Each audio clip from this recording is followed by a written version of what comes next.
farm payrolls were released this morning. And then in addition, we have this Trump and Elon spat going on over here, which some people are thinking it's scripted, it's fake, it's this, it's that. We don't know. Again, it is causing some volatility in markets here. Let's actually take a look and see where Tesla's at. I think it was up this morning, but we'll see. Yeah, Tesla up about 4%.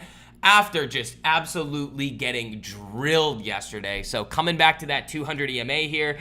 We're going to cover non-farm payrolls in a second here. We are seeing yields move up off of that for a very specific reason. We'll talk about that. We have Palantir moving back up here as well. Again, what Alex Karp and Palantir decided to do yesterday, I think was a big mistake. We're going to talk about that as well. Again, this whole sentiment shift is not going to affect their revenues, but having this, they're basically being memed in a bad way now, which is definitely not bullish. So we'll talk about that. SoFi looking really good again this morning here, up 2.63%. Novo over here looking good as well, team. But everybody, it is that time of day again. Say good morning to somebody in the live chat. If you guys would like to say good morning to me, would love to receive some good mornings over here. If you guys are new to the channel, new to the stream, or if you're new to the community, again, this is a public stream today, coming on early. Let me know. Would love to welcome you guys in here. And as always, ladies and gentlemen, make sure you guys are hitting that like button on the way in. Costs you nothing to do it, but it helps me out a whole lot spreading these streams out. So make sure you guys do that. We'll see if we can hit 100 today. That would be pretty fun. But let's see who we have in here so far. Before we start breaking everything down for everybody, we have, let's see, we got Michael, Jared, Todd, Samuel, Randy, Rycack, Daly, Taylor, Cody, Diego, Eddie, Eric, Romeo. We got a lot of you guys in here too, just not talking. You guys are being quiet this morning. What is it? Quiet Fridays? But let's see. So let's start talking about non-farm payroll numbers a little bit, and then we'll start talking about these individual names. Again, guys, on days like this, non-farm payrolls, these are days where you just kind of wait around a little bit to see how the market wants to react. Because if we do see follow through in the market in either way, there are going to be lots of opportunities. But on the day that these big pieces of data are released, you always want to make sure that you're being careful. So here's what the data was. U.S. labor May non-farm payrolls rose 139,000 with the consensus being at 125,000. So more jobs were added than what the market was expecting. You saw the unemployment rate remain flat at 4.2%. Average hourly earnings were up slightly here, 0.42% or 15 cents to $36.24. Private sector payrolls were up 140,000. Government payrolls were down. So again, that's where that 139,000 addition number comes from. Average work week unchanged. Labor force participation rate 62.4. April payrolls were revised to 147,000, and March were revised to 120,000. So this is effectively right now, it looks like a little Goldilocks non-farm payroll. So remember what we've been talking about, where there's the fear of inflation with these new trade policies here. The fear of, oh no, inflation's going to start roaring back to the upside, which again, in my opinion, is a silly thing to be saying. We have not seen that happen. And I don't really think we are going to see that happen in any meaningful way. We could see some of the inflation metrics move up a little bit, but it's going to be overall downtrending. But if we were to have seen, like we were talking about yesterday, a move down or a miss to the downside on payroll, so adding less jobs than what the market expected, so the opposite of what we're seeing here, or if the unemployment rate were to have moved up, we most likely would have seen the market initially move down. Now, I would say that move down that we would have seen would have gotten bought back up because people would have started to price in more rate cuts. Now, this is where it gets back to the yields comment that I made earlier. Why are yields rising today? Well, if more jobs are getting added than what the market was expecting and the unemployment rate is going up, well, the expectations for rate cuts coming in the near future are going to go down. And that's exactly what we're seeing here today.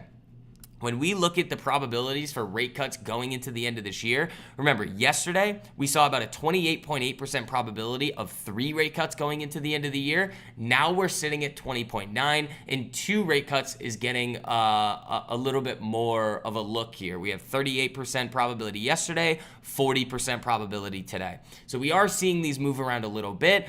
Is it really all that meaningful? No. I mean, this is a pretty big reaction out of the market here.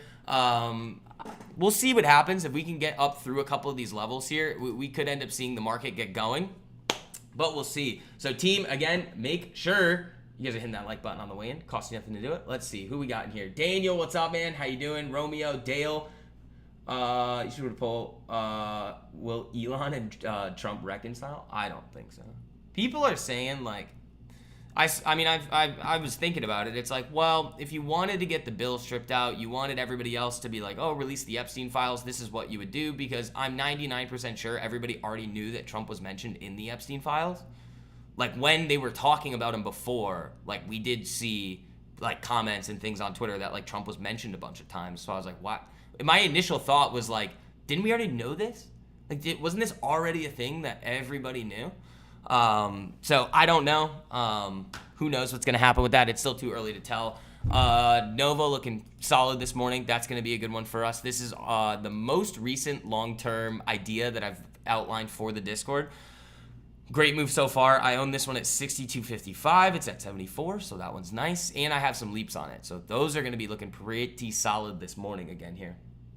That video yesterday was fire. Thank you, Eddie. Thank you, man. I appreciate that. Ooh, we got a lot of you guys in here today. Welcome back. So let's talk a little bit about Palantir here and just kind of go through what I'm looking at with this one. Again, from like a financial perspective, a fundamental perspective, they're doing great. They're doing everything that they need to do in order to continue growing their business. They're growing their government revenues. They're growing their commercial revenues. They're doing it, global expansion. They're doing everything they need to do.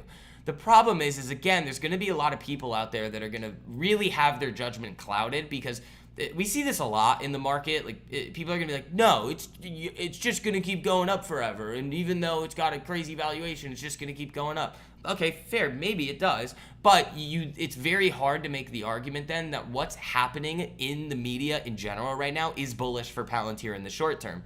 I saw a TikTok yesterday that was talking about like Big Brother and Palantir AI. It had like 300,000 likes. So having all of this bad PR for the company is definitely not good. And what they did with Alex Karp yesterday, sending him out there in the interviews to kind of try and calm everybody down, he's honestly the worst person to do that.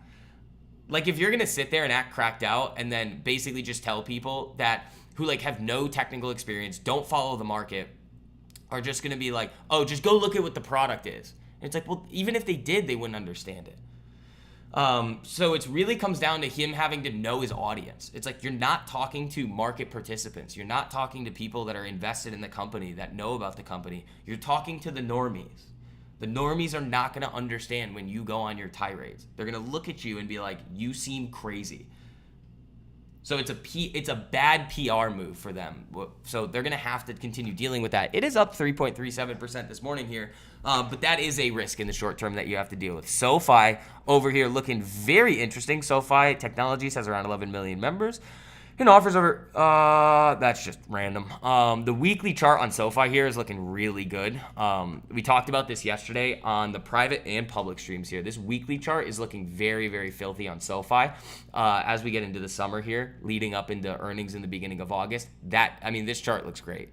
We'll see if it can get some follow through. It's going to need to get some love from the market. Again, sentiment shift out of everybody coming back into this one. But overall, again, that chart looks really good. With the volatility that we saw yesterday, obviously it did rip up and sell back off, but we're up again 2.78% this morning so far. HIMS, not a good looking chart here. Alex Karp isn't a Scott Bessent. Right, like you would need somebody with like Scott Bessent's tone out there. Or like, what's his name? I don't want to mess his name, but Shyam Sankar, I think is how you pronounce his name. Send him out. Send anybody else out than Alex Karp to talk about this. Literally anybody else. It's just his tone. I'm not saying it's bad. It's just like the way that he talks and operates, you don't send him out to deal with a bad PR, you know? But yeah, HIMS here, not a good looking chart. Really awesome acquisition there in Europe though, to offer their services abroad. That's great. But again, this one is a little bit extended here. This one definitely is due for a little bit of a pullback. So we'll see. We're right back to that range that we were talking about, that if we break down below 51.30, that one could easily start selling. You want to take a look at Amazon? Amazon, again, there's nothing here for us. We saw that gap over the level yesterday, sold off, ran up, sold off. Again, there's nothing for us to do there. And you're going to see that across a lot of different tickers, which is why in the pre-market plan for you guys in the Discord today, I was like, we've already done what we needed to do this week, guys. But big congratulations to all of you guys in the group that were nailing those post-earnings trades from last week into this week. I know that Dollar General run was over 700%. The Zscaler one that I actually gave everybody on this stream last week was an over 800% trade. Micron this week was an epic one, over 250%. We got the Novo position looking really good. Again, guys, if you guys want to hop in there with us, make sure you guys do that before the end of the month.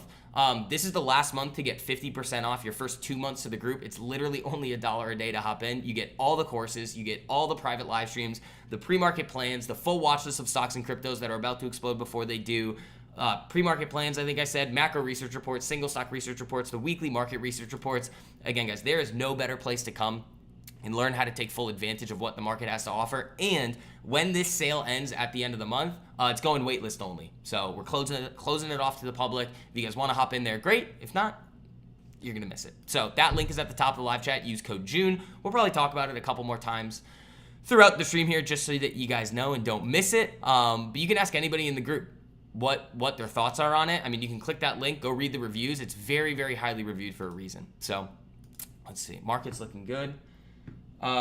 Jimmy, what's up, man? How you doing? Alex Harper just one of those people that doesn't like stupid people. Well, sort of. Yes, I agree with that. But he just doesn't have like the tone. Like the way that he is really good for him to go out and just like rant about analysts and things like that. But like if you're gonna have that type of tone to go out and deal with like bad PR, you're just gonna come off terrible, which is what he did yesterday. I'm proud of myself because I wasn't on the stream when ZS hit, but I saw the alert and ran the whole trade on my own. And that's the important part of the group. You're going to see a lot of people out there that are like, oh, follow my trades, trade alerts. No. That's not what it's all about. My goal with all of you is to make you all self-sufficient in the market, that you guys can see what I see. We've done a very good job of that. And I see it time and time again. You guys identifying setups, executing them on your own. And that's the point. It's not, I don't want you guys dependent on me. You have to, like, going through the curriculum videos and understanding why you're doing what you're doing is the most important part. Oh, Eddie, I saw that yesterday. Your puts that you sold. Yeah, it happens. But yeah, yields are up here as the market's pricing out a little bit of rate cut expectations here. So, yeah, I mean, I've got a decent size on this Novo position now. Like, it's not bad. Like, I've got some, I mean, it's looking good. But I love you. Thanks, guys. I appreciate it. But yeah, guys, again, whoa, we are halfway there to 50 likes on the stream. We have 2 minutes to go until market open. Let's see if we can do it. That would be fun. We did start at 9:15 today. In the past, we used to start these streams at 9.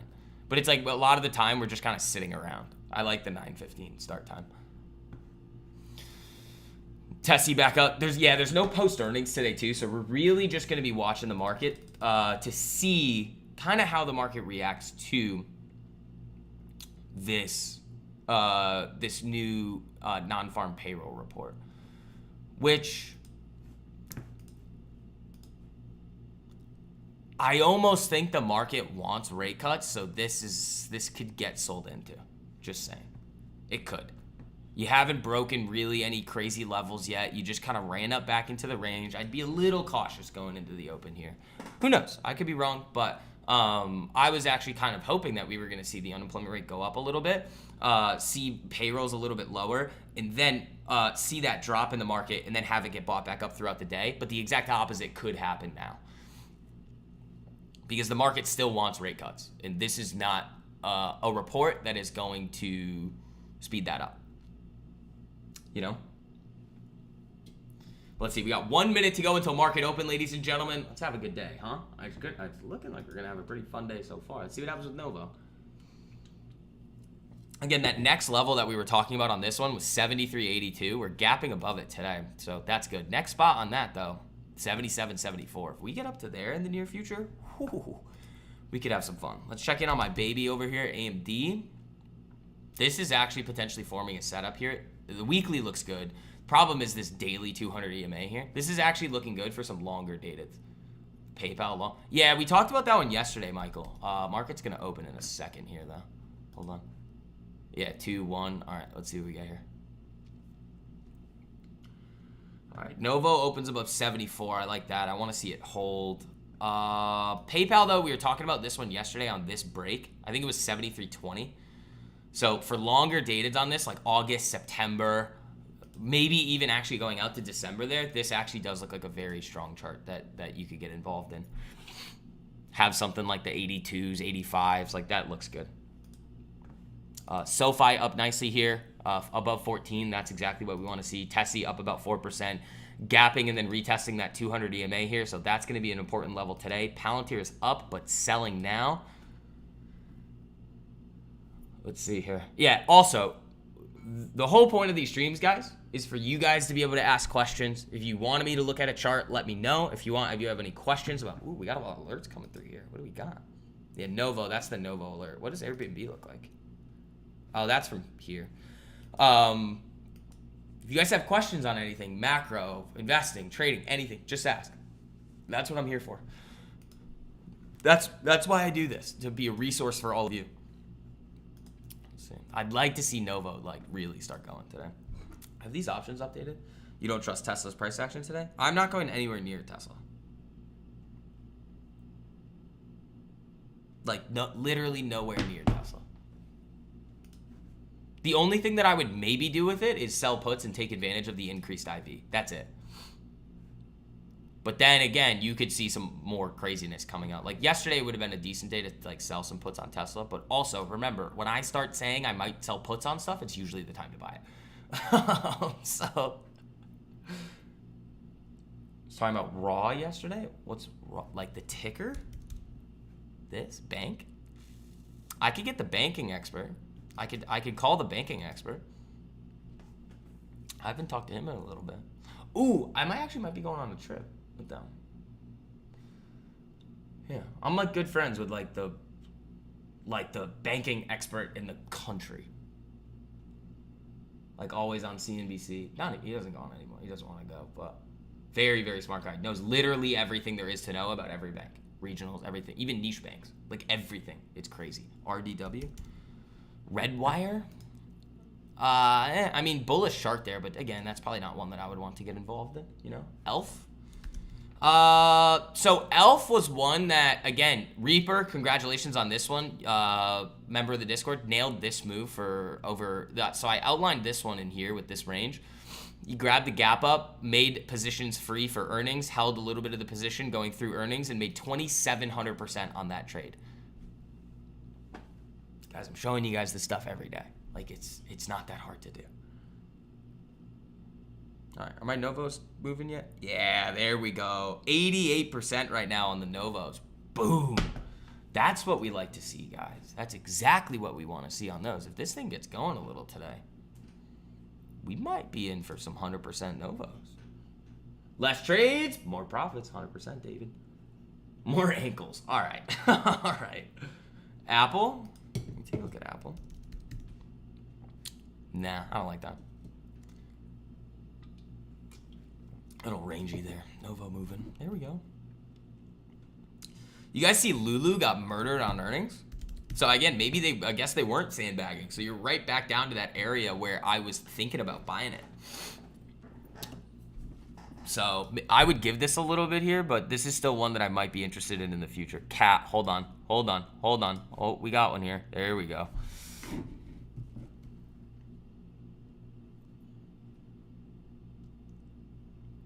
You're 125. Nice. I'm like 90% on Nova. Hold on. I want to see what these cat premiums look like because I like that. This is a weird one though, so it's going to be small if I do anything.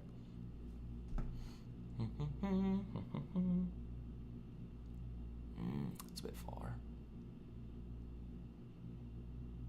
I don't hate those. So they're spready. It is early. And I'm also not the biggest fan of trying to sling things when the market's already up 1% here. So I'll probably be careful with this one. It's a little early in the day for this. You can take it if you want, but I mean, they're a little spready. We're only 4 minutes in, and there is a little risk that the market pulls back here. Novo, I just grabbed leaps at the same time that I grabbed the shares. That's all it was.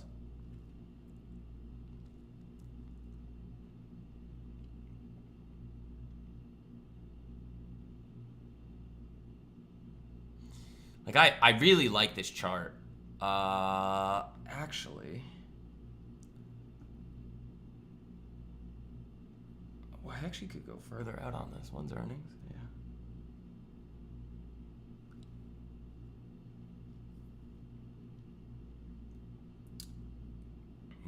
Those are a little juiced. I don't know. I think I'm going to leave it alone. I kind of don't want to do anything today just because of NFP and we're already up. You know? That's not bad. I like this. This looks really good, Alfie. TRMB. That looks good too. Yeah, both of those look great.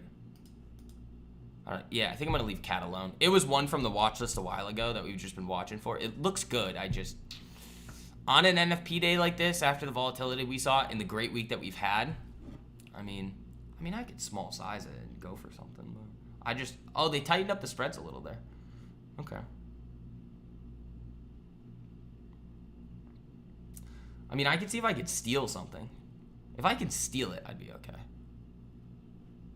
But I don't think I'm going to.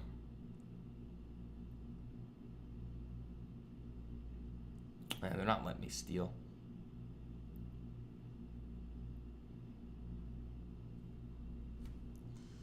Yeah, I think we're going to leave that alone.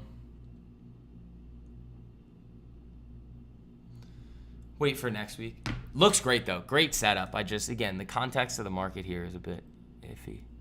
You could get some more trade. Like, we probably are going to get some trade deal announcements next week. But, like, after the volatility we saw yesterday, we have NFP today. It's like, I'd rather just wait for the market. And again, it's like, we don't have to do anything ever. I'd rather just wait for the market to balance out here, identify better setups, confirm where the market wants to go, and then operate from there. You know? Gamma. Yeah, I would say, yeah. Is SPX actually up there? ES is up there. I would say ES is, yeah, you got this zone too you're running into. Yeah, I'm going to wait. I'm going to wait on new positions. You got this zone. I'll show you where this is from. It's a prior all-time high zone from right here.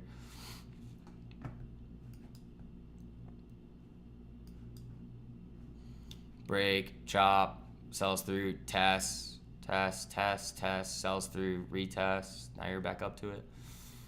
I'd be a little careful. Just a little cautious, you know? Oh, there's Duolingo. There you go if you want it. That actually does look nasty. What I would do is like really small size for 0 and sling something. That could be fun. But I don't want to full size anything. Oh, they only have monthlies too. That kind of sucks. Yeah, I'm just like not very all that excited about doing stuff, you know? Oh, the spreads are horrific on this. Why do they got to do that on all the good setups? Yeah, there it goes. So, I mean, you could get a nice little share trade on this one. But I don't think... I just want to leave stuff alone, you know? Market's pushing here, though. Just give it a little bit. Patience. You never know what's going to happen. APLD just hit new highs. Nice. If you're already in it, good. But if you're chasing it, it's probably not going to go well for you. That's how that works.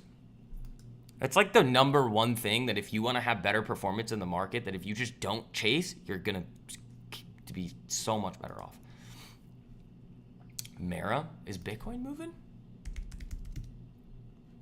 Yeah, I mean, that bearish move on Bitcoin was nasty. But yeah, Mara moving back up. No, I don't like this. That's not a good one. Duolingo looks great. That's an epic setup there. That'd be a good share trade. Cat is moving. Yeah, Hood. I know SoFi's moving nicely.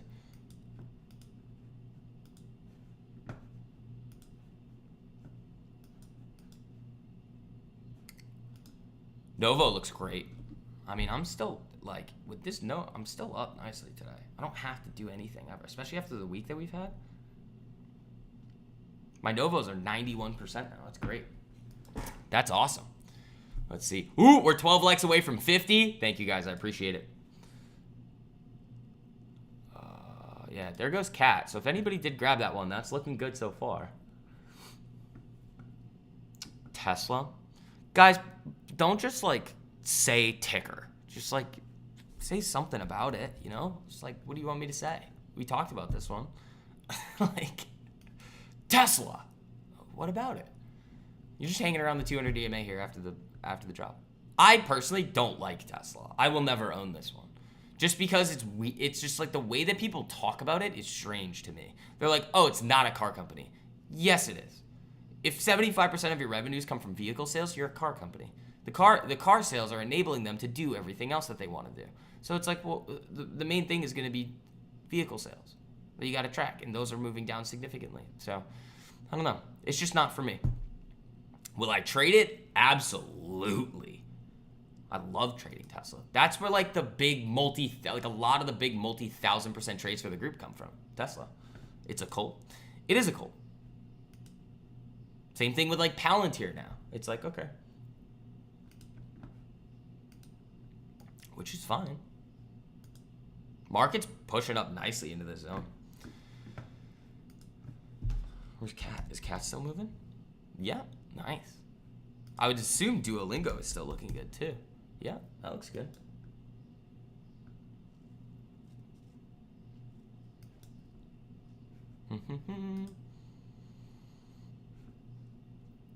I mean, next spot on Novo, guys, is 77.75. That would be really nice. Those those options would definitely be up, or mine would definitely be up over 100% if we got all the way up there. That would be really good. I would love that. Let's see. Trump, Powell should cut rates. Okay.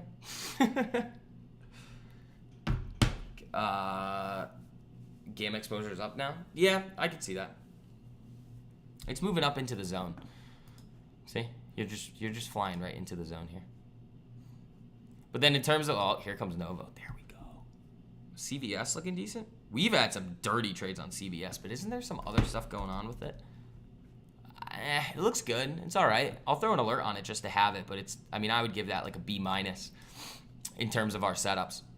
Oh yeah, this was the one. Oh yeah, this is CVS. Now I remember. This was disgusting. The basin break on CVS was one of the best trades of like going into this year. That was really good. Again, guys, once you see what we do in the community there, you're gonna be like, why was I ever doing anything else? And the sale right now is nuts. Like 50% off your first 2 months. It literally only comes out to $1 a day. I'll throw the link in here in the live chat for you guys, just so you guys have it and don't miss it. But if you do miss it this month, the sale ends. We're going waitlist only, so we're closing it off to the public. So if you want to hop in there with us, make sure you guys do that before the end of the month. All right, let's get ES back on here. Yeah, I mean, that is breaking out. Duolingo looks decent. Where's my baby? AMD, you're only up 1.6%. SoFi's about to take out yesterday's high. Nice. I mean, yeah, that weekly chart, guys, is really good. Really looking good here. This is the daily, but the weekly looks awesome. Like, look at this. This looks, oh my God, textbook. Textbook. This one looks filthy. Oil looks good. That's not good for inflation. It does look like it's bottoming here. I wouldn't say it looks good. I would just say it does look like it's bottoming, you know? Like in terms of the setup, there's not really a setup there. Oh, wait, that's the weekly. Sorry. Yeah, that does look good. Sorry. On the weekly, it looks a little weird, but the daily looks great. All right, Novo. What do you got? What do you got in the tank for us? Yeah, ES is up 1.125, almost 1 1/3 right now. Let's see, is there anything else coming through the feed for us? I don't. Ooh, hold on. What's this? Nope. Where's HIMS, actually? I want to take a look at HIMS. And then we'll take a look at NEO. HIMS is back up. I mean, you got to hold 5130. If you don't, that thing's going to come crashing down. NEO back up. You know what I was thinking, too? If this Elon and Trump stuff is real, it would be quite funny if Trump allowed Chinese electric vehicles to be sold in the United States to just screw over Tesla. I don't think he would ever do that just because of the amount of technology in the cars. but that would be one of the most insane plot twists.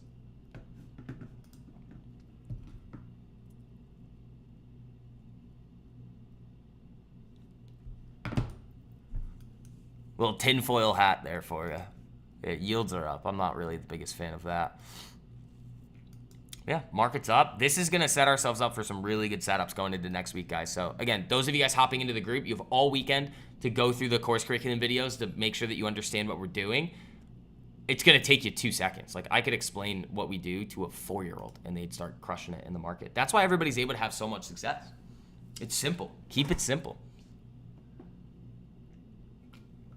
No, PayPal, there was already the entry yesterday, kind of. It's not really moving very well, but for longer dated, it looks good. I'm not going to touch this one, but it's like right at the level. It's like 73.20.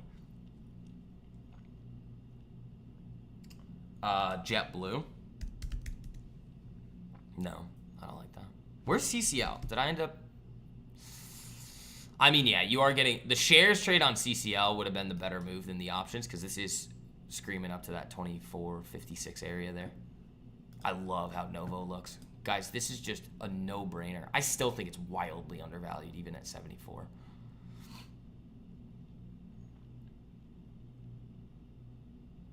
Like, this one I think is going to be a big winner for us. Like, those options that I have on it could go nutty. Which would be very nice if they did. Just got to hold them, you know? I think up here, if we get to like 80, like 82, I'd probably start taking profits up there. Some of them. Make it free and then have free Novos. And I probably have... I'm trying to think how much I have of this. It's an alright size position. It's not bad. It's not bad. Market's still cruising here. What other data do we have today? Do we have anything? Oh, wait, no, sorry, hold on. I thought consumer sentiment was today. We have Bowman at 10. That's it. I thought we were gonna get another round of consumer sentiment. Russia offered Musk political asylum. Did they really? Would you ever consider adding more Novo? You didn't buy enough initially. That one I actually probably would on a pullback. I really like it.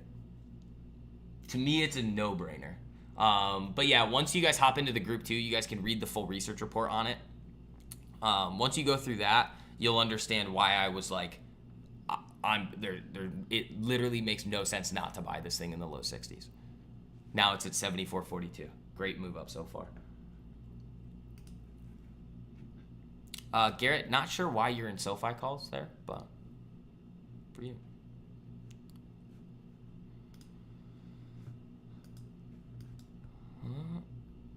You broke this. Let's see what happens now. First sign of little bit of selling pressure coming in. Let's see how this reacts. My mic. Yeah, I usually have to do that with the stuff volume. It's like all the way up. Just like turn up the volume. You'll be fine. Ooh, 7 likes away from 50. Thank you guys, I appreciate it. Novo getting a little push. These have got to be up nicely here. Yeah, 92%, looking great on the Novos. Looking really good on that so far. So, and that's kind of why, like, after what we've done this week, really, with like a couple for me, couple break evens, and then Micron, just like the nice 250% gap up yesterday, and the Novo still going, it's like I'm perfectly fine with letting this market tell me where it wants to go next, letting the NFP move just kind of play out, and then going from there. You guys will come to realize this. I'm never in a rush to do anything ever. That's how you get yourselves into trouble in the market, where you like start chasing things. You're like, oh my God, I have to do something, this, that, the other. No. I could sit here for months at a time and not do anything. Zero. I'm only looking for high quality, A+, perfect setups. And if I don't see them, I don't touch anything. It doesn't mean there's not any right now. It's just the context of the market is just kind of telling me. And it's just like usually on NFP days, I don't do anything anyway. Because you can see a lot of volatility start to come in.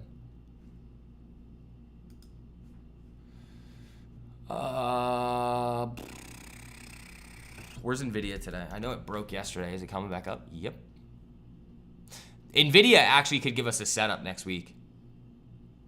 Nice little post-earnings kind of consolidation move here. That could be fun. Actually, where's Netflix?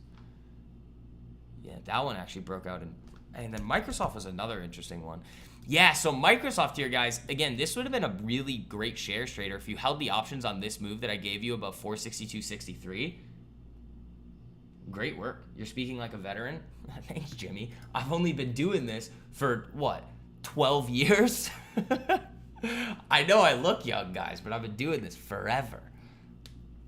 Long time I've been doing this for. Yeah, Microsoft pumping there. Is anybody still in this one? Because I never took this because of the gap. Okay, no. The reason why I didn't take this one is because it was like the first minute of the market on Tuesday, and I was like, meh. When you were 26, I was dumb and full of always chasing girls. Jimmy, there's a time and a place for everything, buddy. It's a time and a place. This is work time. I have a fun weekend ahead, I think. I had a fun time yesterday. I was doing stuff last night, sort of. Trump says Powell is costing us a fortune. Inflation should come back. Wait, what? Oh, if inflation should come back, raise rate to counter. Yeah, but that's not, you can't cut and then raise. That's bad. That means that's the Fed admitting that they're wrong. My bad. Oh no, I'm not saying you're bad. No. I'm saying, Jimmy, there's a time and a place for activities. It's like, well, I'm sitting here at my computer. I work very hard during the days, and then on the weekends, I usually don't do anything at night, but during the week. But on the weekends, it's fun time.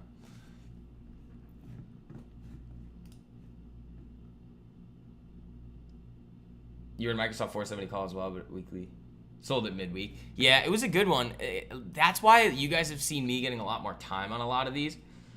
Because like if we hit them, we can still make 2, 3, 4, 500, 600, 700% on them. If you catch a real runner, it'll go into the thousands of percents. But anytime they start to stutter a little bit. Oh, you were failing? Oh, Bardistas. That's no fun.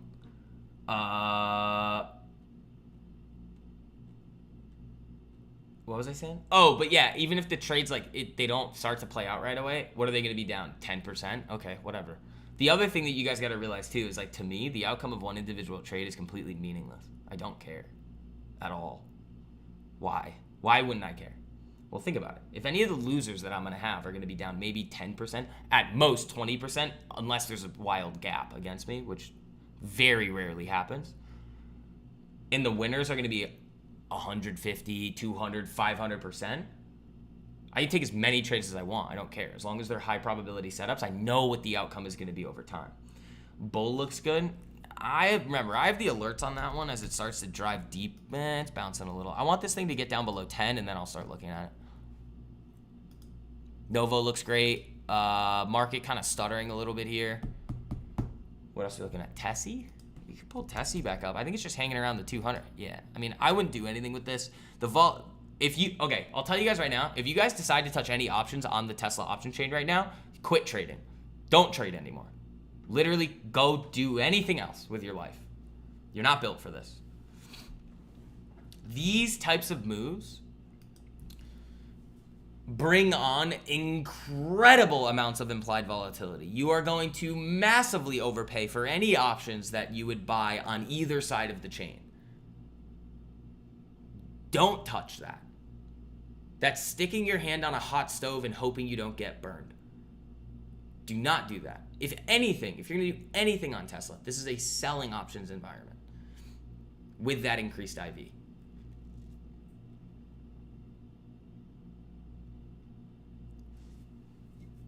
Just please be careful. It's just there's certain things that like normal retail traders do that I just see, and I'm like, just if you didn't do things like that, you'd be so much better off. Which is like why, like in the group, you guys see I'm just like you'll bring up a ticker sometimes, and I'll be like, well, like what? It's just not what we're looking for. I'm very, very, very, like I really only look at a few things when I'm trading. Investing's different. I'll look at a lot more. Novo cruising, ladies and gentlemen. What are these up for us? 93%. Having a good day. Having a good day, ladies and gentlemen. I mean, I might make a decision up here at like, what, 77, 74. But I'd really like to see this one deep into the 80s before I consider selling any of these options because they do expire in January. The shares, I probably will never sell. But yeah, once you guys hop into the group, I mean, honestly, I still like it here. That's the interesting thing about this one. I still think this one is pretty undervalued here. Because once you go through and read the report, you're going to be like, oh, now that makes sense. And I've talked about it a little bit in some of the videos too, but like when I was talking about this one down in here, these 2022 highs, it should have never come down here. Ever. This is such a mismatch in the market, it's insane.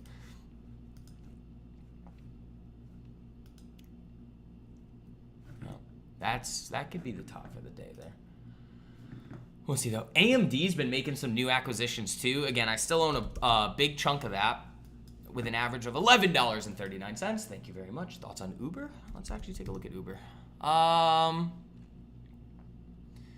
To me, that's no man's land on Uber here. This is not something that I would long or short right now on the chart. I'd want to see some more development on this one. The probabilities for me, if I were looking at this for a trade, I would give this a week or two because you could set up a nice move here. You had this pullback, you have a nice move up. If you can start consolidating on top of this daily 10 exponential moving average and then break, that can be a really solid trade setup to the upside. Very similar to what we see on things like Microsoft. Actually, let me give you guys a better example here.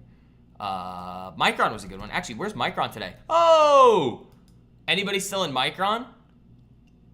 That was an epic one. So, this is a good example. Hold on. Where's a textbook one? Do we have a textbook one? Did you set your alert too high on cat? Yeah. Yeah. It was right here, 355.20. I don't know why you had an alert all the way up here. I don't know where that's from. It might just be a delayed alert. I'm trying to look for... I mean, Tessie was kind of textbook down here. This was good. But not like... I mean, this is really textbook. I'm trying to think of one. I mean, I could go on the watch list and just kind of point one out to you guys. Ooh, community gains. Novo. There you go. 131%. That's awesome. All right. Where's... Amazon was good. Netflix was good. Facebook. Yeah, there hasn't been much. I'm trying to look for like a really textbook one. I mean, the Tesla move here. Where is it? This is textbook right here. Pulls up, flatlines, comes in, breaks out. That's what you can see out of Uber. Yeah, or Daniel, that was a delayed alert, which could be happening. Dude, Novo is actually... I like that they gapped this and are letting it run a little today. That's a good sign. We easily could be due for a little bit of a pullback because like Novo loves to do this. It has like a couple good days and then pulls back, couple good days, pulls back, but it's fine with me. Let it do its thing, man. Let it do its thing.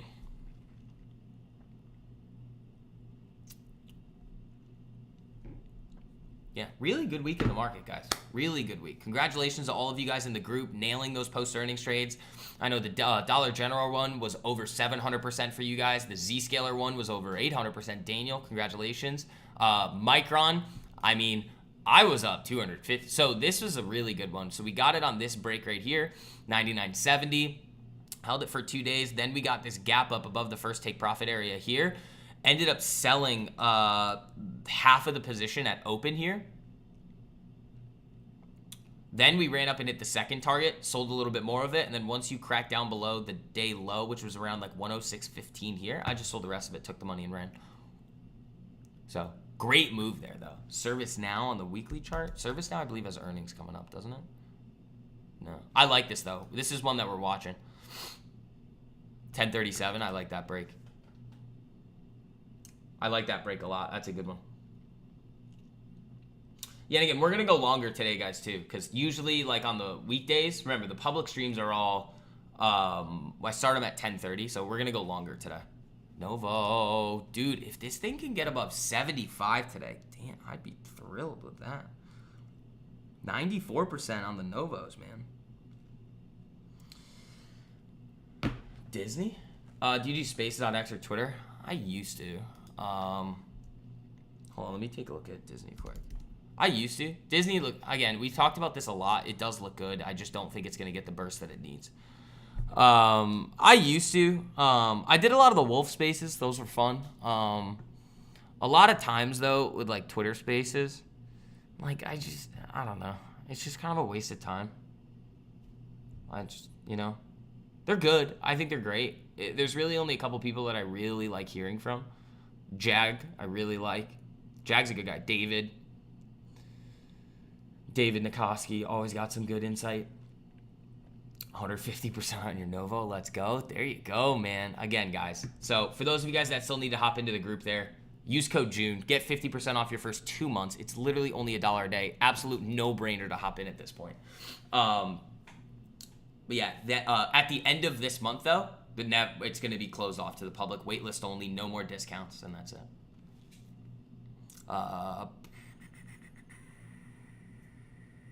Yeah, Novo's up 3%. That's great. Yeah, those are looking good. Mine are probably getting close to 100% here. Nah, I mean, they're January, so they're going to move a little slow, but 94% is good. Mullen must have created big bag holders today. Dude, people love just buying garbage. This is just the worst chart I've ever seen in my life. This is just, oh, God. Why'd you even talk about that, Eddie? That just hurts. Like, that's disgusting. That's a gross looking chart, dude. Oh, man. I'll try to get a YouTube video out for you guys today, too. I might not, though. I might just do one tomorrow for you guys for the weekend update.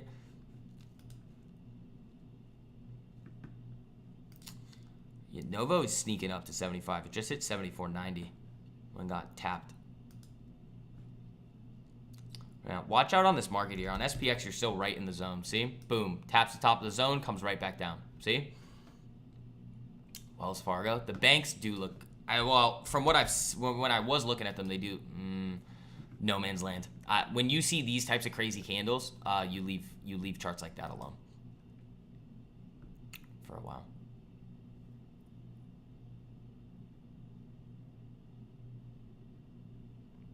Datadog? It's just not doing anything. No, it's just slowly grinding up. That's fine. It's up 0.5%. From this area, you're still up what? How many percent on this one on the shares trade? 2 or 3? 2.6? That's still great. 2.7. Where's the risk on this thing? Oh, yeah. Also, the risk to reward on this is nuts right now. Look at this. Ready? Boom. Look at this. Your stop is at this day low. If you're margined up here, you're at a 1 to 8 risk to reward. You're crushing. More, actually.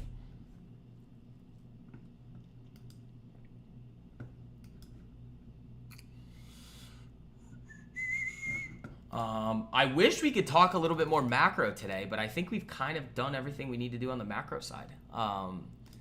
We could actually, let's talk a little bit about the dollar. I think that's going to be important for everybody. So we did this a little yesterday, and I think it's going to be helpful to reiterate for a lot of you guys. You tapped 100% on Novo. There you go.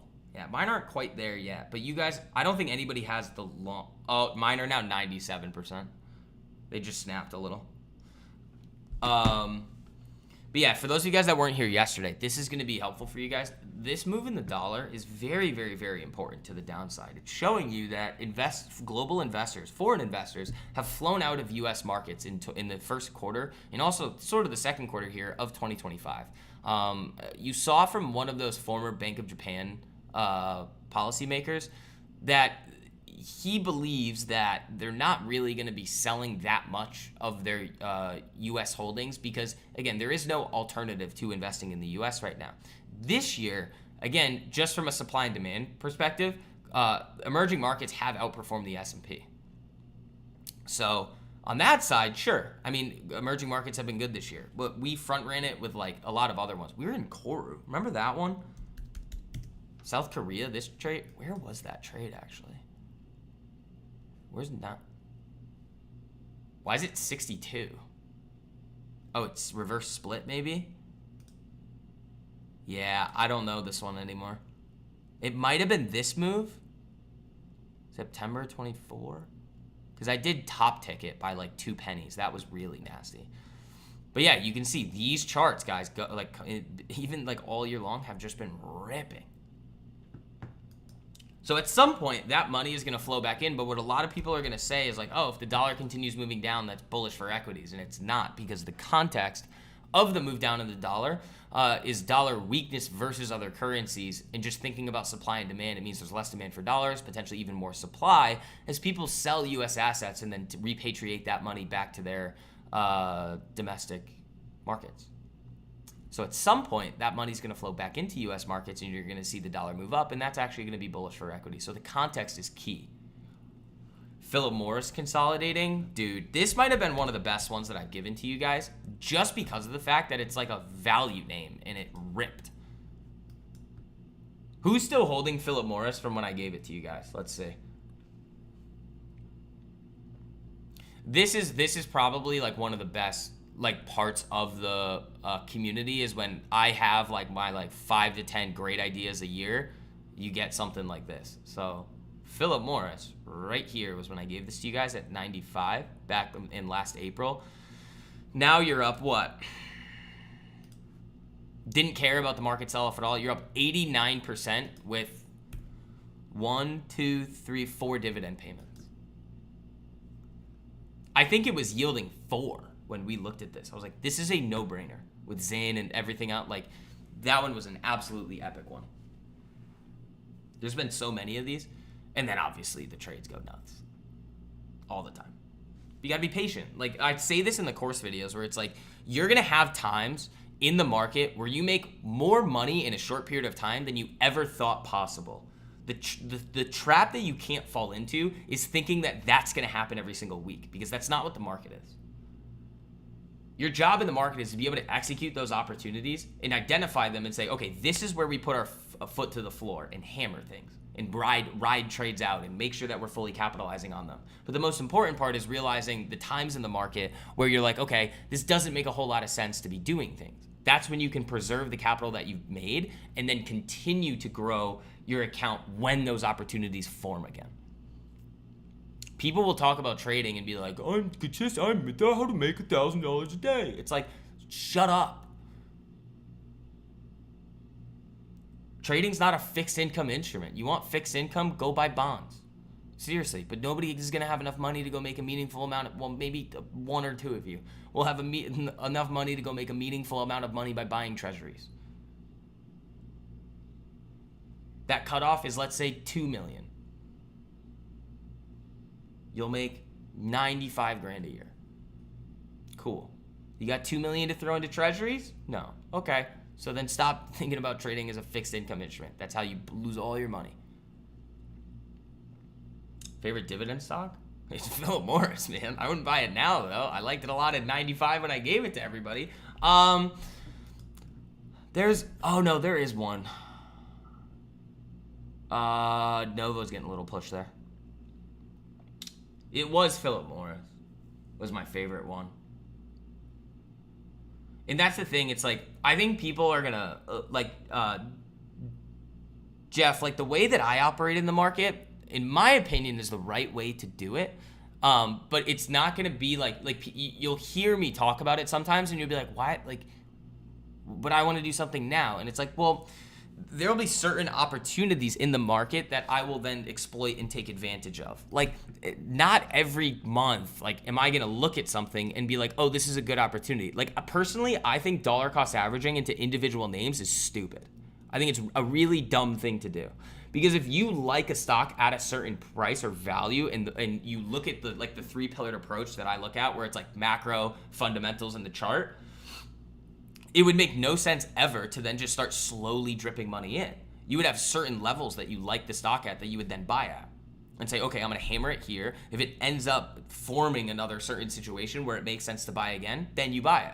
But people out there that are like, we're going to dollar cost average into this. It's like, well, not every day in the market is equal, or every week or every month. So like dollar cost averaging into the S&P, great. I think that's an awesome thing to do.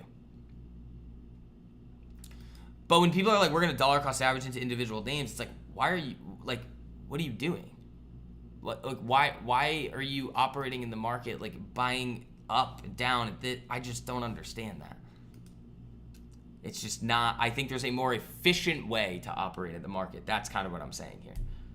But that also, this is the other part of this. It's like maybe that could just be because I just have the skill set to be able to identify where those opportunities are.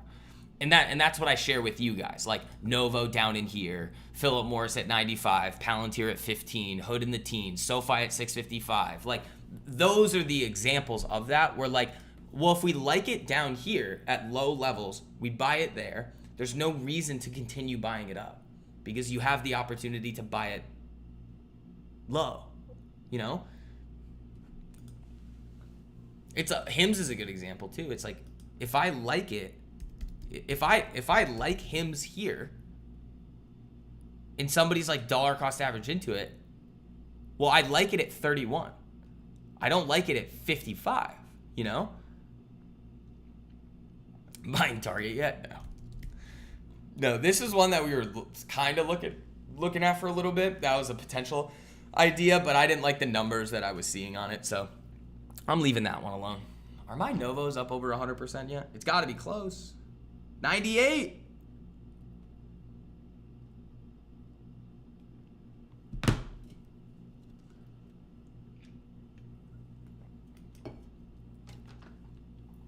But here's kind of what it comes down to, guys. If you want to have, there's two ways I say it. It's like one of them is like, if you want to have professional level results in the market, you have to act like a professional. And it's also, if you want to have different results than everybody else, you have to think and act differently than they do. Just logically speaking.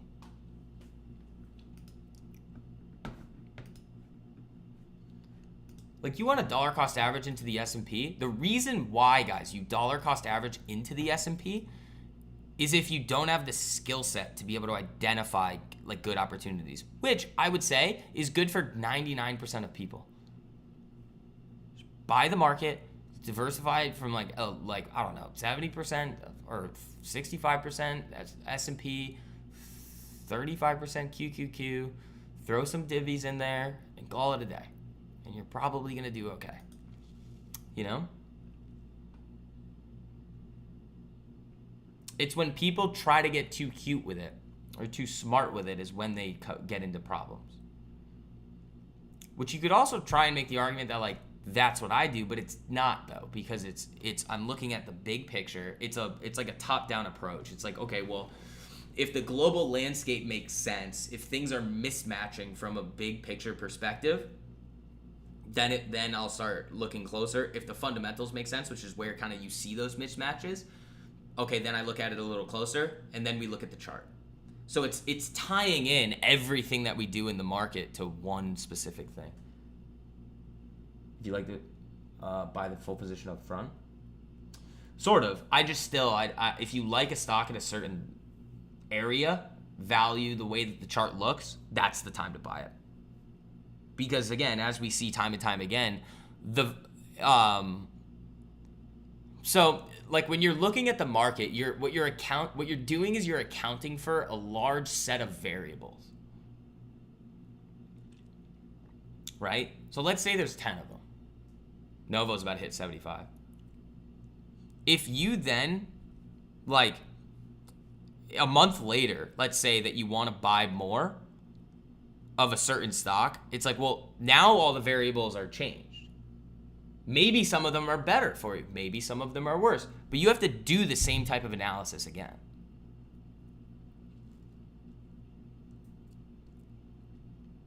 What I like to do is, let's say those 10 variables are all aligning and they're saying, oh, it's not 10, it's just an arbitrary number. But like, let's say everything's aligning and everything looks good, I will hammer it there. Because the risk to reward, like the chart's gonna look good. So the risk to reward is gonna be in our favor. We're gonna have a mismatch in fundamentals. And we're also gonna have a good macro picture. That's full green light, let it rip.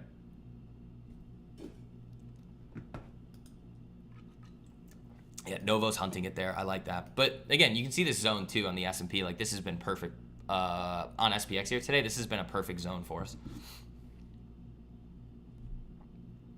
Yeah, 98% still. If we snap above 75 here on Novo, we're going to be looking really good. This is a great one, guys. Congratulations to everybody in this one.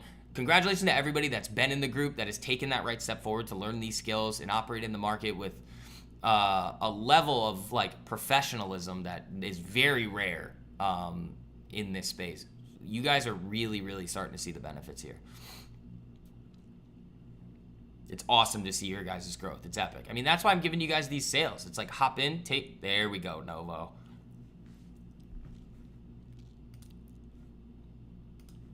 Did these snap a little yet? No. I'm really close to 100% on the Novos. Really close. No, thank you. No, thank you guys. You guys that are in there paying attention, listening, understanding things, learning it, you guys are the best. So again, I'll throw the link in here for you guys again. It's pinned to the top of the live chat, but use code June, you get 50% off your first 2 months. It's $1 a day. It's literally all it is. It's nothing.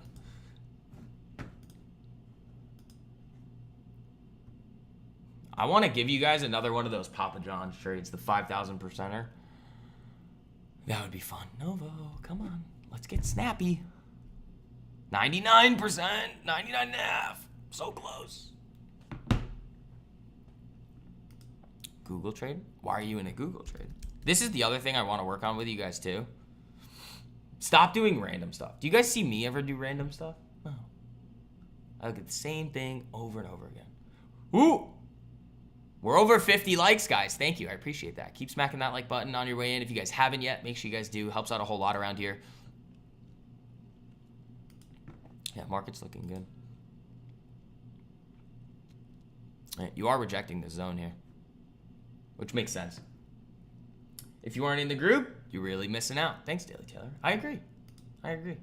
Well, obviously I agree. It's my group.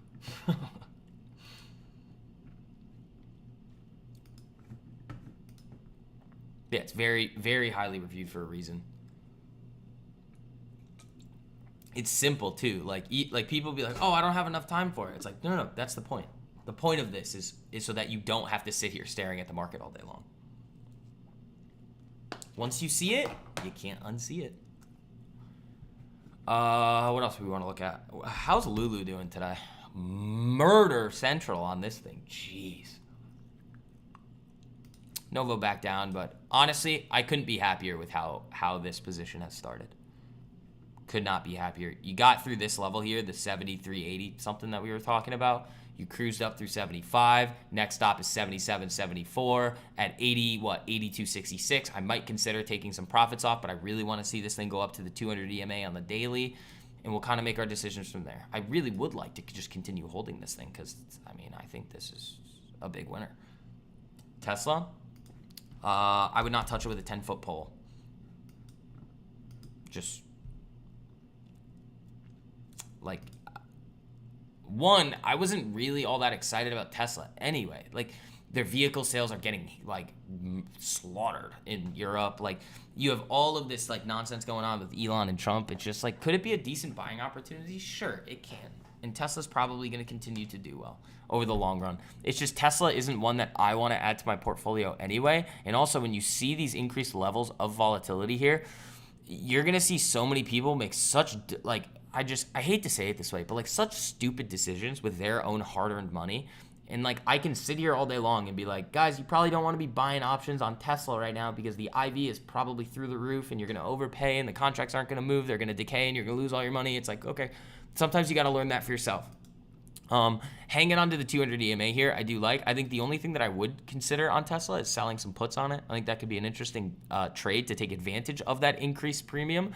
But in general here, after this, like day 2 of this spat between Elon and Trump, this is one that I would just leave alone. I think that's something that like I do differently than everybody else. Is like when everything starts going crazy in the market, I just like whatever, like no, don't care. You know, it's like because wild things are gonna happen. Best group on the planet. He actually wants us to learn. Cody, thank you, man. I appreciate that. But does that make sense to everybody? Why like APLD is a good example of this too. Like, you guys have been bringing this one up a lot. Yeah, it's great. After this runs up though, I think a lot of you guys got it on this gap, maybe earlier. But yeah, I mean, Ryan's doing exactly what he needs to do at this position. He's got like a trailing stop at 10% on half of his position, then the rest of it at 25%. That's great. But this right here, like, people, okay, this is the way that most people think, is they're thinking about the outcome of one individual position, right? So they're going to look at a certain thing like APLD, and let's say I say that this makes no sense to buy, and let's say it doubles from here or triples. People will look at what I've said and be like, oh, you're wrong. And I'm like, not really though. Because if you, let's say we had 100 examples, right, of stocks that have made, I don't know, from the lows, 338% moves. On a data set of 100 examples of that, how often do you think I'm going to be right in that you probably don't want to be buy it up here? Or how often do you think the normal retail trader is going to be right in that it doubles and continues from there, right? I'm going to be right more often than not. So when I think about things, it's all about probabilities. Where is the risk and where does it make sense to put risk on? It's not not about the individual situation. It's about like what we're trying to do over like a year period, a 5-year period, and what decisions that we should be making now that are going to continue to help us over the long term. Yeah, you got it at 460. Your entry was based on how we do it. Right, exactly, which was, I would assume, this right here. Nope, right here. Oh my, nope. Jesus, Daily Taylor. You got that one real low. That's awesome. Congratulations. And that's the other beautiful thing about this too, is like we'll have people like Daily Taylor who have been with us for a while that will like identify these things. They'll tell me about it, and then sometimes I'll look, sometimes I won't, but then they'll be able to go execute these trades for themselves. And that's the point. It's not about like, oh, you come in and just like listen to everything that I say. It's about teaching you the skills that nobody can take away from you forever. Like, you guys could probably come in, get the first 2 months free, and then get the hang of it, and then be like, all right, no more. I'm done. I don't need it. And that's the point. That's what I want for all of you guys, which would mean that I probably should charge more. I just don't, because I don't care. Like, yeah, no constant upselling BS. Instead, constant increase of value, not only from STV, but also other members of the Discord that catch on and see things that might have been missed. Love it. Thank you, Romeo. I appreciate that. Yeah, the only thing I might do this summer is make the, like we were talking about yesterday, the really go in depth on how I analyze like the market from an investing perspective and kind of re-release that to you guys in like a mastermind format again.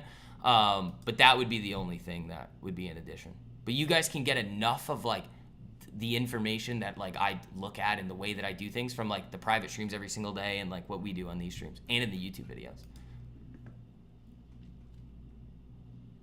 Finally got a real banger. Yeah, DT, that's a good one. Who's texting me?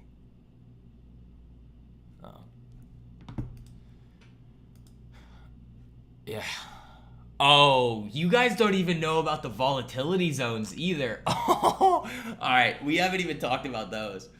All right, let's see. Discord members, you guys tell them about the magic of the volatility zones before I do.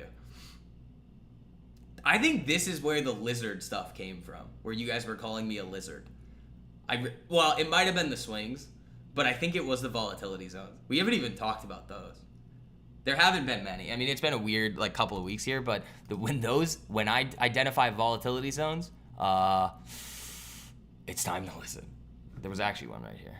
This is a good one. Bing, done. But that was pre-market. Those are nasty. Those are so filthy. I love those. We haven't even talked about that. But I don't do a whole lot of day trading anyway. I just like swings. I have it in there for you guys, just so, like for those of you guys that want to take advantage of it, you can. I really do use a lot of the volatility zones for like, honestly, just like analyzing where the market could pivot. They tend to play out. Yeah, the volatility zones are gold. Yeah, those are really good. Lizard? Yeah, everybody calls me a lizard. Because like, I used to, so on these streams before, I used to not tell people what the zones were. Like they'd be on another chart, like on my other screen. And it would look like magic when I would just say like, watch this level and price would come up or down to it and then just immediately reverse people be like, what are you doing? And I was like, it's just the volatility zones, man. But then I made the video for everybody in the Discord explaining what they are and how to use them. It's the way that I, like, sometimes you'll see after you go through like the course videos, like I'll do stuff slightly differently, but everything in the videos is built for like somebody that's a very new beginner so that they don't do anything stupid. The Lizard King, yeah. So like in general, it's gonna be tough to explain, but like in general, what I'll say is like you don't want to just directly short or long off a volatility zone because some of them are larger than other ones. That's mainly the reason. But like you can if they're tight enough, and the risk to reward is filthy. Novo 75, thank you, making good money today again.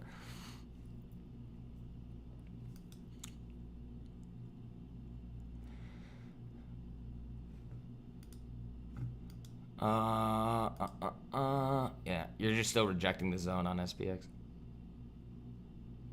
I'll start looking for more volatility zones for you guys, but I think you guys kind of get the idea of how to draw them at this point. The zones can help for swings too. Yeah, exactly. Like that's kind of how I use them. So like if we're in a swing and we see the market reject from a zone and we're like very close to a level that we want to take profits at, I will just take profits because the zone is probably going to play out and drag things down, let's say. That's really how I use the zone. Sometimes I'll trade them though, if I like them.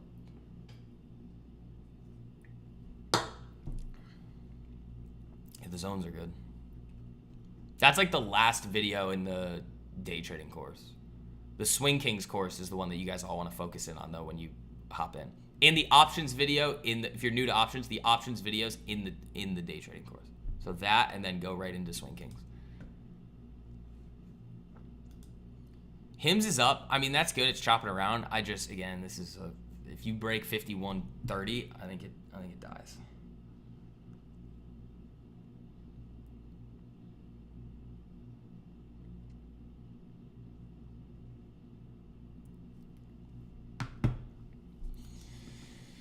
Like, I mean, you could see. It would depend on the market, though.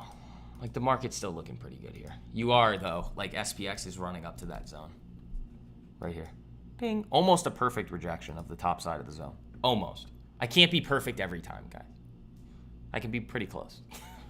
Not perfect every time. The bond market, though, is where I actually try to be perfect. And I'm a little disappointed I've been a day off on the last two. Because this one, I hit it on the day. This one, I was a day off. This one, I was a day off. But like we've talked about before, right now, the like projections for rate cuts aren't giving me enough on either side to really like pick a side, if that makes sense. Like they're not overcooking it one direction. Like pricing in 2 to 3 rate cuts by the end of the year makes sense.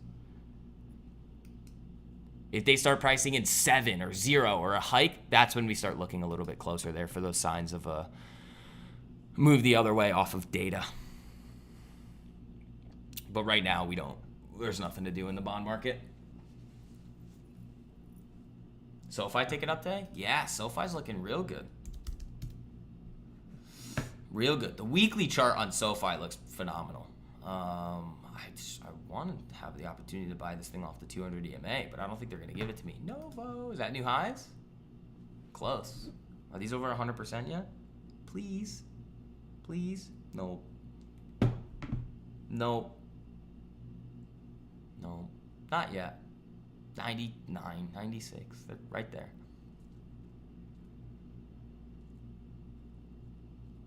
I could make it free. I'm not gonna though. This one I'm gonna let ride for a while. Oh! Uh-oh. Uh-oh. Uh-oh. Uh-oh, guys. Uh-oh. Oh no, we rejected the zone. Magic. It's not that hard. This is a zone that we've had on SPX for a while. This is just the prior all-time high zone right here. And you can see how many times it's just been tested, retested.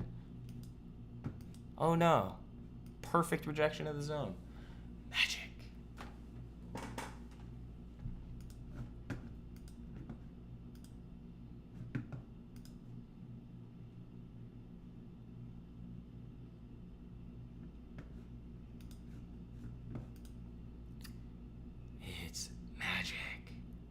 Is the current Nova price too high for an entry?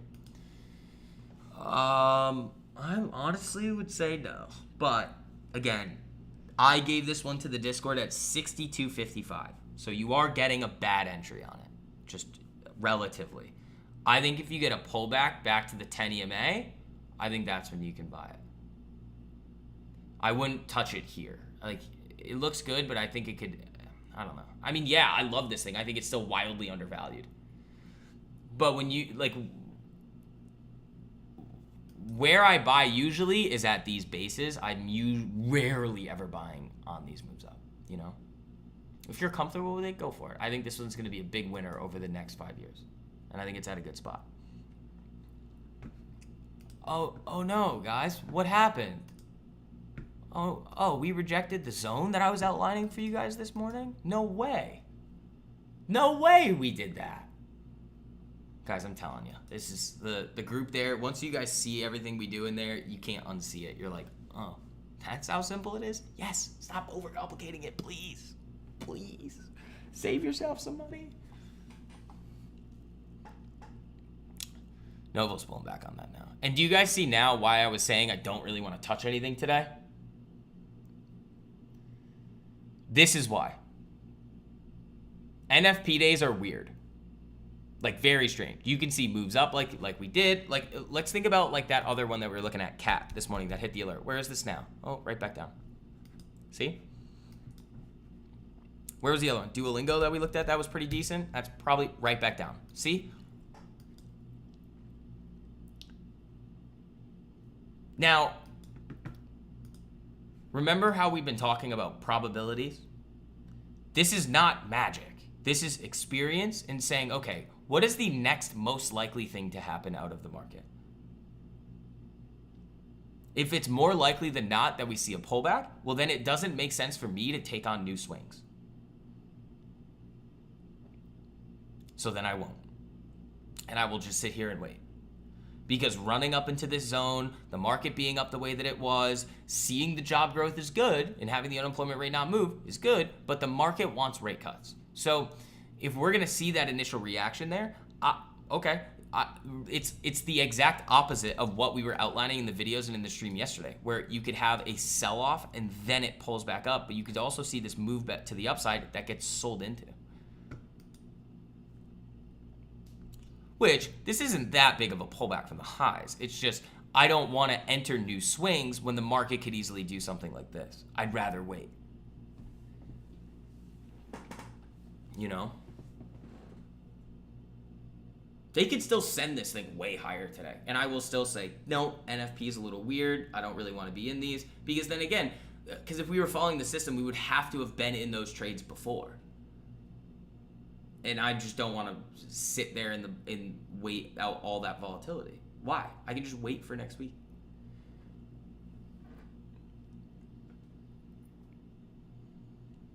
Having that type of like approach and like mindset, I guess you could call it, going into the market, is, in my opinion, the proper one.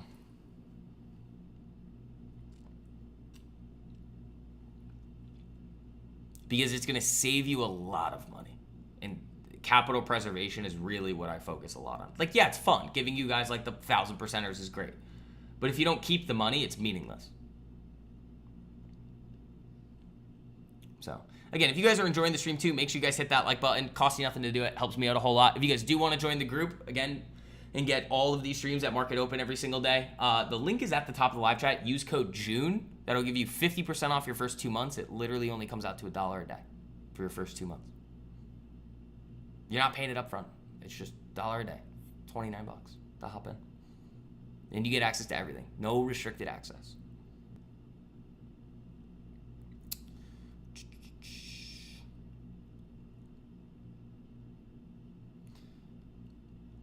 But it really all comes down to just looking at the market from a probabilistic perspective. And you guys will get better at it too. It's like, think about it. I've been sitting here staring at this for years. You just get a good feel for the market, and you're like, okay, this is what's most likely after every single candle that I've ever seen is going to play out next. Am I always right? No. obviously not always right, but more often than not, me operating with that level of caution is going to help. Aspen research report coming soon? Probably not. Probably not. Where is that thing? I like it down here. I mean, it's not bad. 594. Oh, you know what I'll take a look at? Where's Celsius? I mean, I don't really want to buy this thing, but yeah, wow. That's way up from where we were looking at this thing down here last time. 23. 7. 7 what?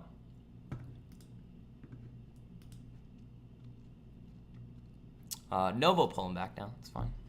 Loving how that chart looks.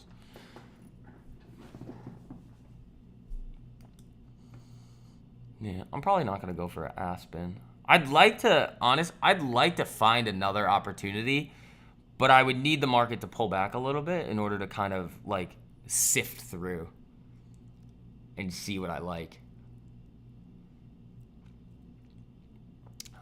Because Novo's, I think, could be a real big winner. I don't think I've given you guys anything else this year. I mean, Neo's the high risk one, but 7.5 to 1 in the volatility zone trade. You hit that, Eric? Good for you, buddy.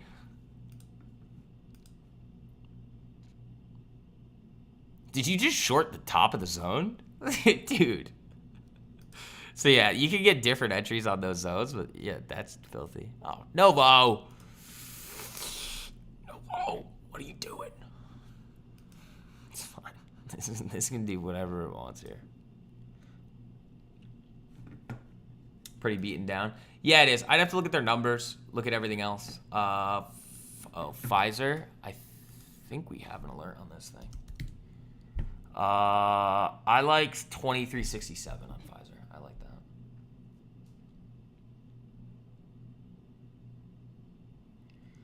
South Korea President Lee, Trump agreed to resolve tariff talks in swift manner. That's bullish. That's positive for markets. But the real one that they're going to be looking for is the market in general is going to be the EU trade deal and the China trade deal. Those are the two big ones that the market's really focused for.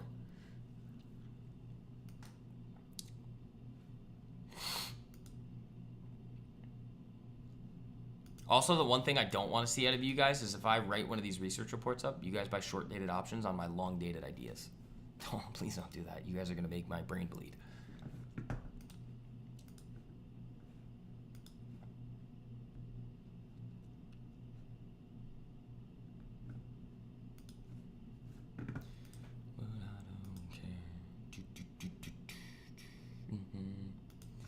I am really hungry too. I have to go pick up glasses today. I got a lot of stuff I got to do today. It's going to be annoying.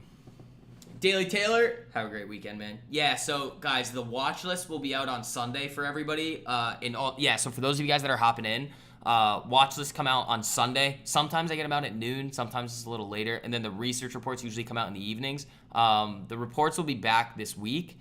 It was just like, it was Memorial Day weekend, and then we were celebrating my birthday the last weekend, so I was, wasn't really firing on all cylinders. Didn't really want to give you guys a bad report, and there wasn't really anything happen, like anything. We had talked about everything in the videos and stuff, so I was like, we'll just do it that way. I'll probably get a YouTube video out for you guys tomorrow, though. Thanks for hosting again. No problem. No problem, guys.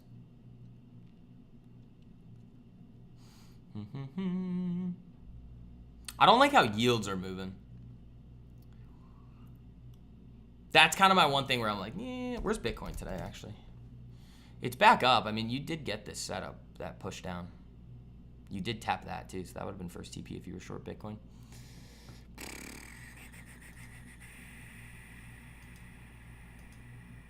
Really, what I want Novo to do today is just close over 74. You close over 74, I'm a happy camper. Because I'm not going anywhere yet. I'll stay on for a little while. I said we were going to go longer today.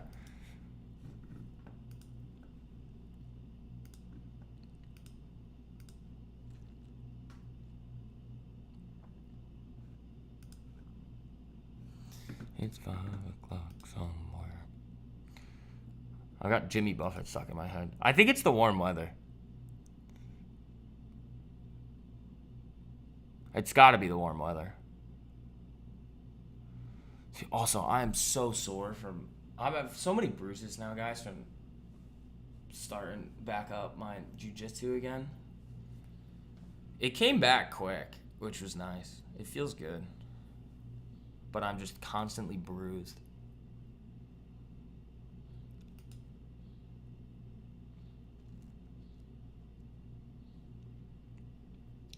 Always bruised. It's fun, though. It's like my favorite thing to do.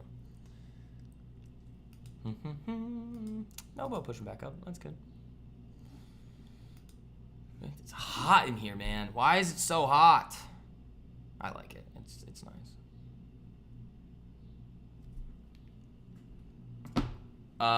Your day trading strategy with the volatility zones and the fib tool you've on ES has been wonderful while I learned to trade options. Eric, it's awesome to hear, man. Yeah, it's a good one.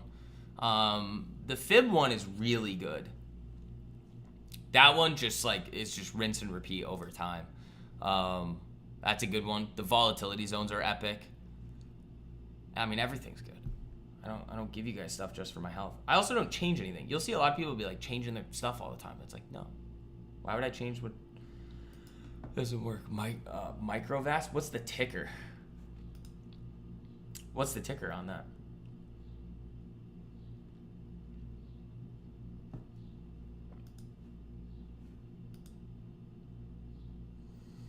Pfizer's like one of the only like healthcares I will trade. And it is starting to look good.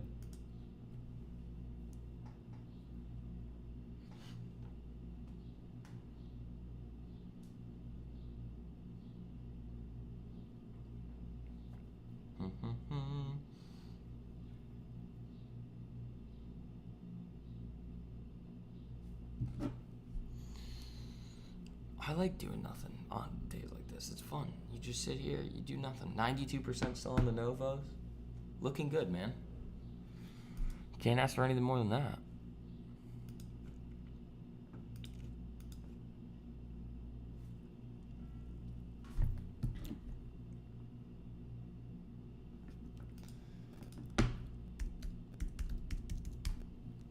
Oh, MVST? Oh, no, probably not. I don't know.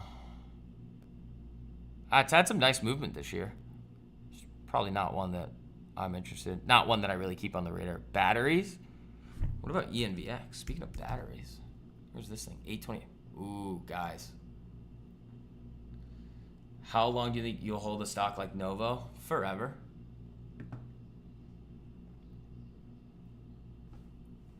Forever. I don't think I'll ever sell it. But I don't have to. Unless it gets like wildly overweight in the portfolio. The options I'll sell. But that's the other thing too. Like when I buy stuff, guys, I don't have an intention of ever selling it. I'm also, remember, I'm 26.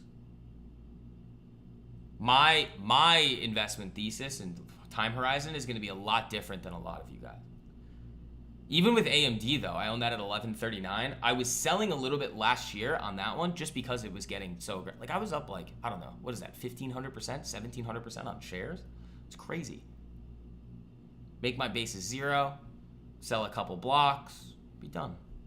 Sell some covered calls, call it a day.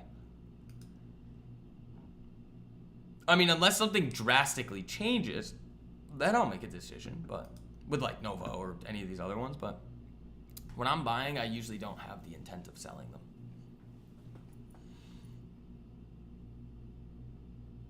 Trimming is different. Like if Novo goes to like 400 or something, like yeah, I'd trim it. You have January. You must have ran me, Matt. You're up more than I am. Mean. Rude. It is fun watching you guys front run me sometimes. Where like I'll get into a position and then you guys are like, haha, I'm already in it. And it's like, hey man. Hershey's? We've had some fun trades on Hershey's. Where is that now? Looks good. This one was dirty. This Hershey's trade, oh man, in February was like really nasty. Looks good here though. Good setup on the chart. You can play that up to the 200. I'll throw an alert on it, just for fun. Why is the market green? Non-farm payrolls. NFP. Labor market added more jobs than the market expected. Unemployment rate remained the same. Average hourly earnings were up a little bit. So the market is taking that positively and saying that we're going to avoid the recession that we probably weren't going to have anyway. Like, it's very weird. Like, the interpretation of the data now is this is where it gets a little bit strange when you're somebody who can like see the board. Like, we're not going to see inflation roar back up. That's not going to happen. I've said that all year long, and I will still say it. I do not think inflation is going to roar back to the upside. How would I play Tesla? You don't. Again, this is like we talked about this before. Like, this is the typical retail trader thing. They see some like crazy big event happening, and they're like, oh, I should do something with it. And it's the exact opposite. When you see those crazy things happen in the market, you don't touch it. The only thing that I would look at for Tesla there is maybe selling options to take advantage of the inflated premiums. But other than that, you don't go anywhere near Tesla. It's interesting. It's like the way you gotta change the way that you think if you want to change your results.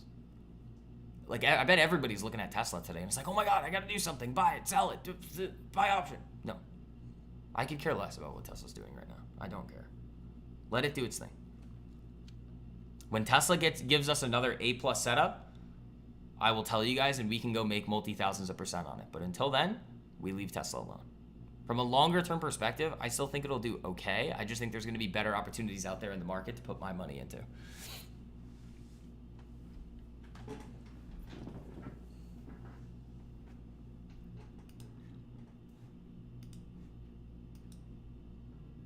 Like, is it still just chopping around the 200 EMA? I think so. Yeah. All right. Cool.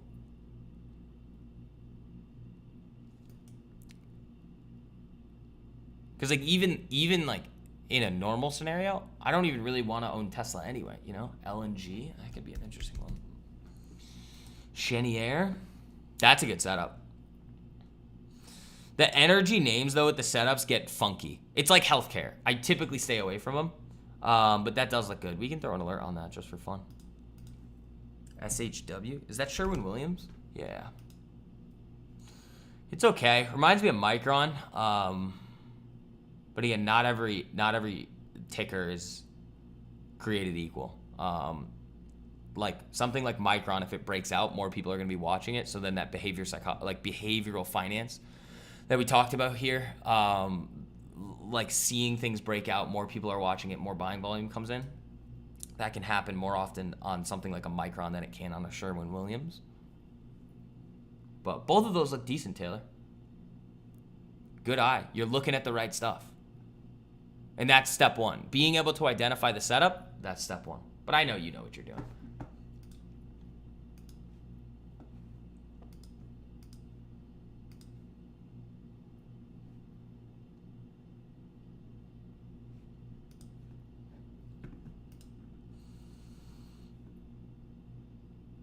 Front ran me by much?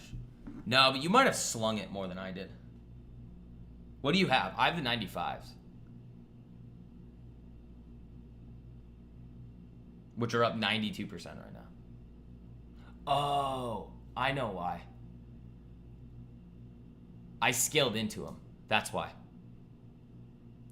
I think that's why. I scaled into them. Fartcoin? How is Fartcoin looking? Fartcoin. No, that's not a setup there. But like, it's had some good ones. Yeah, that's what it was. I was scaling into them. Like, I think I bought initially, and then I bought 2 more times on the pullbacks on them. So that's probably why.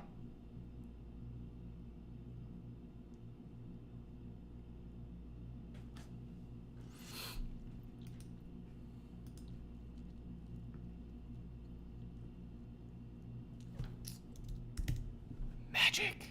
Zone rejection. We'll see what happens here, but this is not really a day that I'm looking to do a whole lot. Also, oh my God, you guys don't even know about the post-earnings move. Oh my God, you guys that are hopping into the group this weekend, you're in for a treat. We have, what do you got in there? You got the normal day trading strategy, the volatility zones, the normal swing strategy, the post earnings is nasty. You could literally just trade post earnings and then never do anything else. You just come around for earnings season, bing, bing, boom, done. You make your money and go. XRP in the long run, I think it'll do well. I think the arguments that it's going to replace Swift are silly.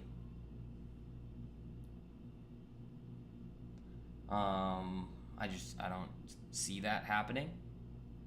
I think they're way more likely to go for dollar-backed stablecoins than they are to go with something like XRP.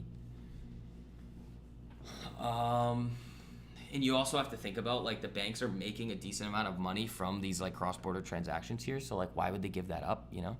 But I do think from just, like, a, like, crypto perspective, I think it'll, like, as crypto continues to move up with a new crypto-friendly administration, I think it will probably perform pretty well. Will it have a lot of volatility? Obviously. Like, a lot of volatility. But I don't think it's a bad idea. The hundreds? Yeah. Yeah, so I was scaling into those. That's probably what it was. It's looking good now. 74.80. I love it. I love it. Novo.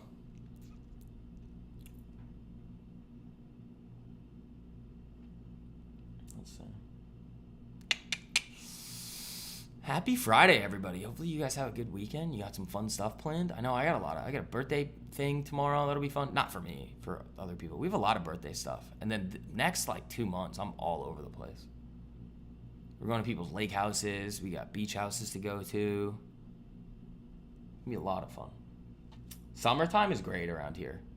It's awesome. Oh, also, it was funny. Last night, somebody was trying to park their yacht out here, and they couldn't find a parking spot. So they're just, like, going in circles, like, just spinning around. And I was like, dude, this is funny.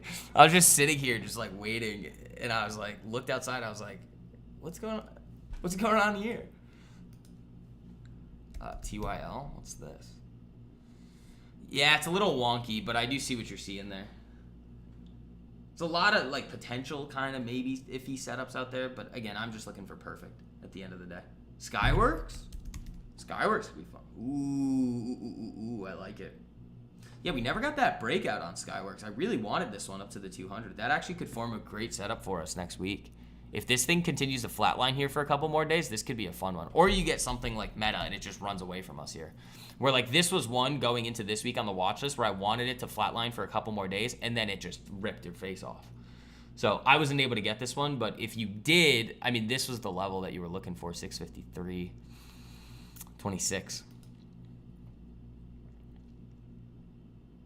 And then where's CCL? Did that thing end up going? Kinda. I'm happy I got out of that one.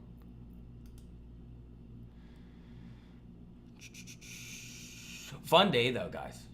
Fun day. I mean, there wasn't anything really, like, active that we were doing. We were just watching Novo do its thing, analyzing the market, doing everything that we need to do to set ourselves up for next week. The volatility zone, though, that Eric hit was pretty dirty. This right here. Novo sneaking its way back up to 75. I love that, man.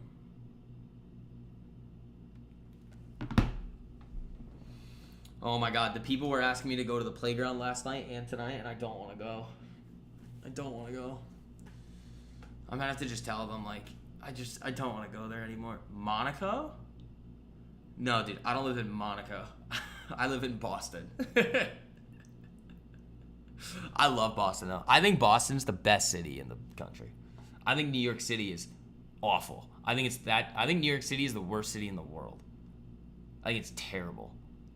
And I don't think you can make an argument to me that doesn't involve, oh, there's slightly better opportunities and you might get paid a little bit more. Like, everything else about it is just terrible.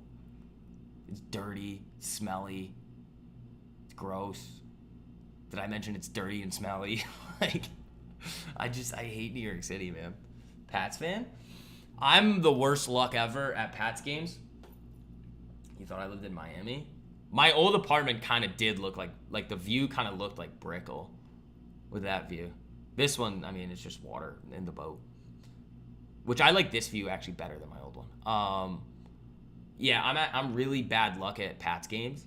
because like the first time that I went, it was when I was in high school. It was the first time the Patriots got shut out since the 1990s. And then the second game that I went to was 2 years ago. Bill Belichick's last game. So I don't think I'm allowed at Patriots games anymore. That view did it. Yeah, I mean, for like content, I guess the view is better. I just like this more.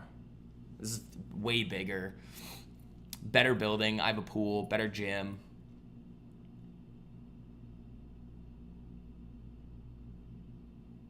Walking myself across the street, though, is not fun. Bit like London.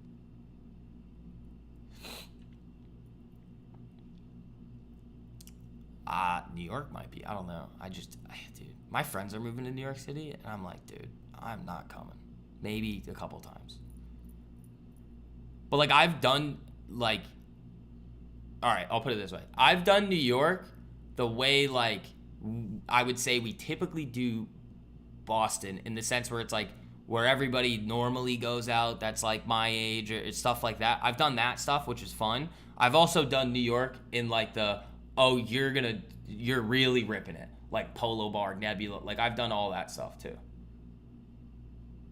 I still don't like it. It's just not for me. Because no matter how nice the place you're in is, you still know you walk outside and it's just, ugh. And in the summer too, it's just, I can't do it. I love walking around Boston and it's just like clean and just nice, and you can just walk around and not see crazy things happening, you know? I just like it. Well, don't go to games anymore because we need a turnaround season. Well, hopefully we get that. I'm not really a big sportsman. People, remember, I went to UConn too, and I never went to a basketball game when I was at UConn. I just don't, like, it was at the times where, like, we were going to, this was my freshman and sophomore year. This was when I wasn't hanging out with you guys all the time. When I had more free time to go get into some shenanigans.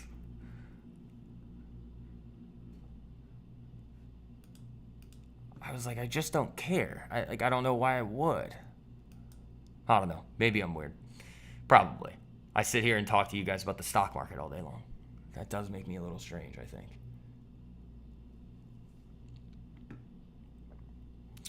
But yeah, remember, so most of these streams are going to be 10:30. These public ones, 10:30 every day. We'll go for a while. And then on Fridays, I'll come on the whole time for you. Never felt the hype? I think going to, like, sporting events to me is not actually about, like, going to, like, watching the event. You know? It's like we're in a box. We're in the clock tower or whatever it is at the Gillette, or like we're going to do this, that, the other thing. Like, it's not about watching the game. Like Fenway Park is about just like hanging out, eating hot dogs, having a good time, watching some baseball every once in a while. I caught two balls one there. Dude, I can't even talk. I caught 2 balls in one game one time when I was a kid. That was cool.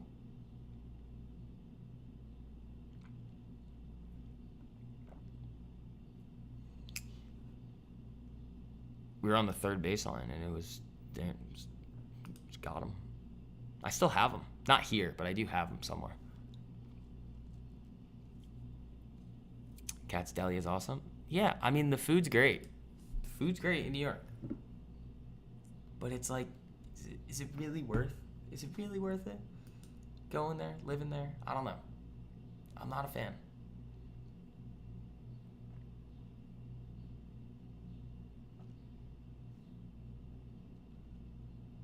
It's not for me. Noah's looking great, guys. Everything's looking good across the board. We had a great week. Shout out to all you guys in the group there. I mean, those of you guys that are hopping in, welcome, or planning on hopping in, welcome. Make sure you guys take advantage of the sale. What do you call it? It's going into the end of the month, because at the end of the month, it'll be waitlist only, so you guys won't be able to hop in. So again, just going over what you guys get in there. You guys get all of the educational courses, the curriculum videos going through it, all the strategies, how to execute them, how to manage the trades, exit everything. The pre-market plans, the full watch list of stocks and cryptos that are about to explode before they do. What what else is it? The single stock research reports, macro research reports, the weekly market report, the daily private live streams with you guys. Again, you guys can click the link at the top of the live chat, or I'll throw the link for you guys in here one last time before we wrap it up for today. And then, yeah, use code June, and that's what gives you the 50% off your first 2 months. It comes out to $1 a day. So for those of you guys that are hopping in, awesome. It is 11, guys. We are going to be wrapping it up for today. I might be able to get a YouTube video out for you guys today, but I do have a bunch of stuff I got to do. So if not, I'll probably have a video out for you guys tomorrow. Just kind of getting you guys ready for next week. But other than that, guys, have a great weekend. It was fun hanging out with you guys today. Hopefully you guys learned something. But until next time, I will see you. Peace.